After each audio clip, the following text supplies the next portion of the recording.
Welcome to Lair the Alchemist, where we discuss all things heavy metal and hard rock. On today's episode, let's discuss AC/DC's Dirty Deeds Done Dirt Cheap. This is a really interesting album for a couple of reasons.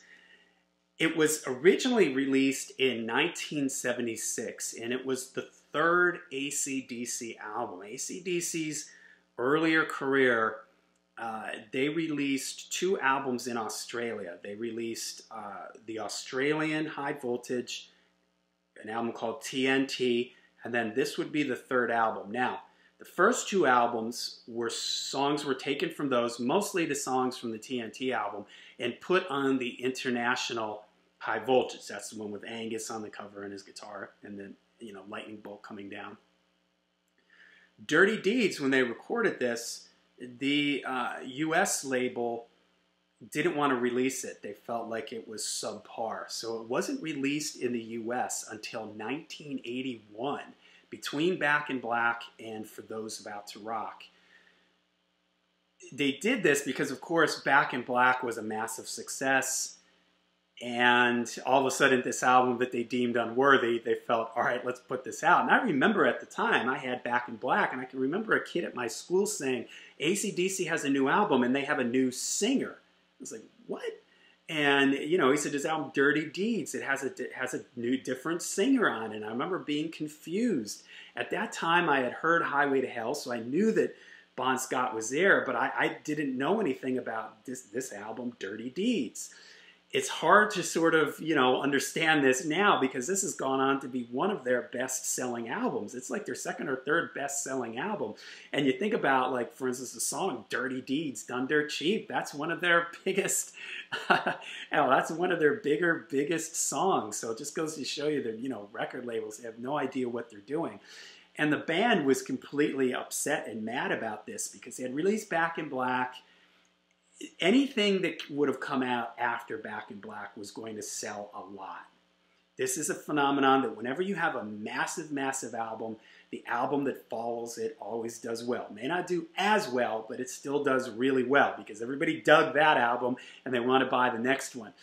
And Dirty Deeds was able to benefit from Back in Black, from that. I still think it's a great album. It would have gone on to sell a lot.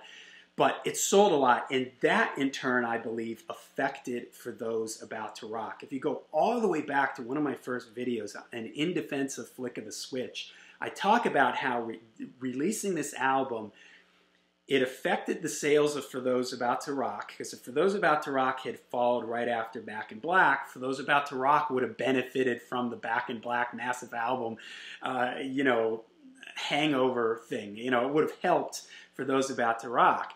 But releasing that many albums in such a short span, they basically had 3 albums out in 2 years. They had Back in Black, then this was released. Again, they had done it in 1976, but it was released internationally in 81. And then For Those About to Rock came out. So when they went out to tour for Those About to Rock, the band talks about how they had to start, recognizing this album and playing songs from this album. And it just sort of messed up the whole plan that they had.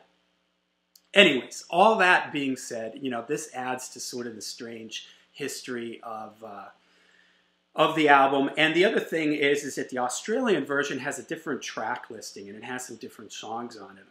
The track listing on the Australian version, and it has a different cover. It has like this sort of cartoon. Maybe I'll try to put it in an insert here in the video. It has a totally different cover. This cover, you can, I don't know what this was done by the famous Hypnosis people, the people that done like basically every Pink Floyd album, and they were famous for, in the 70s and stuff. And I think it's a cool cover, but it is kind of bizarre. It's a little strange. I personally like it better than the Australian one, but I don't know. Let me know down in the comments which one you guys like better. But the track listing is different on the Australia version. It goes, Dirty Deeds Ain't No Fun. There's going to be some rockin', Problem Child. Now, here's another thing. Problem Child originally was recorded on Dirty Deeds. When they recorded Let There Be Rock, the international version of Let There Be Rock, they put Problem Child on Let There Be Rock because at that time, Dirty Deeds wasn't released internationally. It was only released in Australia or maybe some other territories. But at the time, they took Problem Child from Dirty Deeds and put that on Let There Be Rock. That's why Problem Child is on both those albums, although the ending of the song is a little different, I believe, on the Australian version of it. It's like the drums, at the end of the song, the drums come back in and they just play a little extra 10 seconds or something. Side 2 on the Australian version, those was Squealer, then Big Balls, then a song called Rock in Peace, which was not on the international release. It's kind of like a blues, kind of a fun song, nothing mind-blowing. Next is Ride On, and then the Australian version ends with Jailbreak, which Jailbreak would show up in the US on the '74 Jailbreak EP and will become a pretty big song for AC/DC. So the Australian version, the track listing is different. It has a different feel to it. It's kind of fun if you put these songs in this order and listen to them like this. I know I have some Australian subscribers out there. Let me know, you guys, what you think of the international version. Is it weird for you to hear it not in this version that I just listed? So the international version, the version that I knew, that I've grown up with, starts with Dirty Deeds Done Dirt Cheap. Amazing song. Love Bond's delivery in this. Bond, what can you say, one of my favorite rock singers. The lyrics are fun. The chorus is big and huge. I love the part, you know, neckties, contracts. That part at the end is great. Love at First Feel. This was a song that was a B-side, if I forget what it was, one of the single at some point. And they inserted this onto the Dirty Deeds album. So this was not on the original Australian version. It's a fun song, catchy chorus. I like the groove to it. Big Balls. Yeah. Great, fun AC/DC. Bon Scott, the king of like playing with words and innuendos and things like that. And maybe this song, you know, is a great example of this. And the fun thing is you'll hear this song on the radio, which I think is just great. It's just fun. Always puts a smile on my face. I love the background vocals, some of these gang vocals. We've got big balls. The way they're chanting at the end. And the way the song just ends and then it cuts and goes right into rocker. This really fast, upbeat like Chuck Berry. On 10, you know, burning numbers. This great Angus's guitar playing in it. It's just fantastic. He's just ripping all over it. And then Problem Child, which I mentioned that, you know, was already released internationally on Let There Be Rock. But here it is again. Love this song. You know, Bon Scott supposedly singing about Angus. Another great guitar solo that Angus plays on the way out of this song. Incredible. Now, side 2 for me, I've always kind of felt like this album was more of a Bon Scott, excuse me, a Bon Scott album. And side 2 for me is like the Bon Scott side. It starts with There's Gonna Be Some Rockin', which is just kind of a fun, laid-back party blues number. Sounds like they're just having a good time in the studio. Sounds like you can hear beer glasses clinking in the background and stuff. But then you get to Ain't No Fun Waiting Around to Be a Millionaire. And this really feels like it's Bond. This song, without this lyric and the storytelling, this song would be nothing. It would be boring. This is all Bond in this song to me.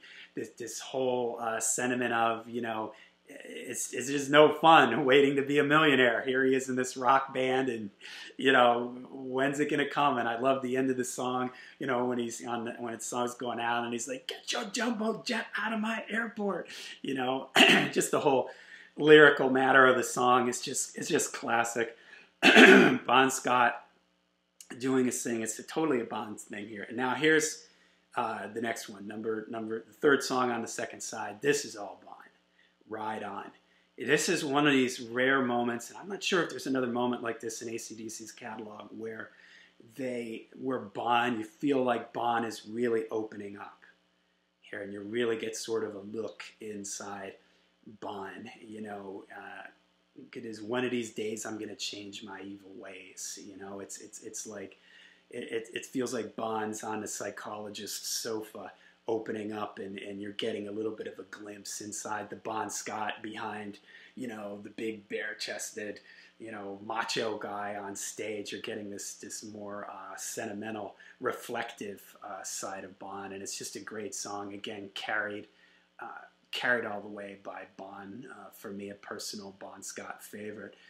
The album ends with Squealer. This has this ominous bass line to it.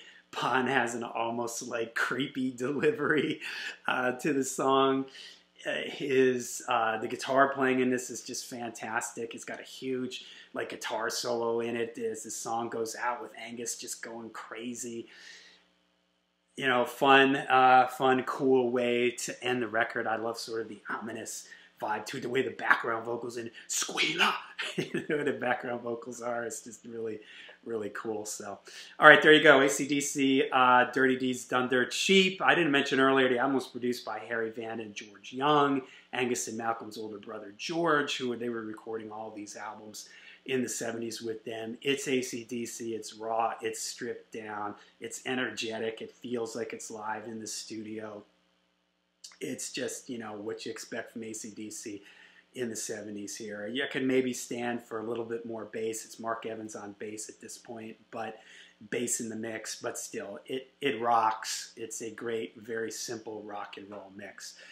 There you go, AC/DC, Dirty Deeds Done Dirt Cheap. Let me know down in the comments what you guys think of this record. Were you, like me, confused when this album came out after Back in Black? How about anybody out there that had the Australian version of it? Let me know what you guys think in the comments down below, that track listing versus the international version. All right, let me know in the comments down below. Until we see you again, make sure you stay heavy, stay metal.